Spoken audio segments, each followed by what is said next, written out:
Mi chiamo Andrea Batangelo, sono un artista italiano e vivo a Londra. Lavoro principalmente con la scultura, con l'installazione e il video.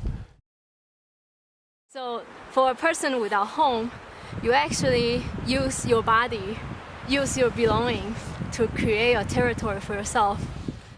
Ahí. Armando, ahí cogemos patatas. Esto es la arcilla. Sì. Quella, sì, bella. Esto es la arcilla. Molto bella questa. Sí. Esta es la arcilla.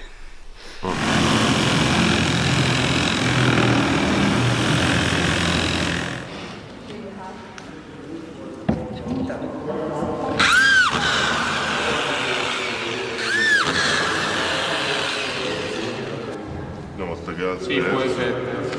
Aguas mil no, pero aguas y lluvias es lo mismo, ¿no? Sí. No son sinónimos. No es agua, no es lo mismo que lluvia. Esa es una idea, eso es. Entonces esta es... ¡En clave!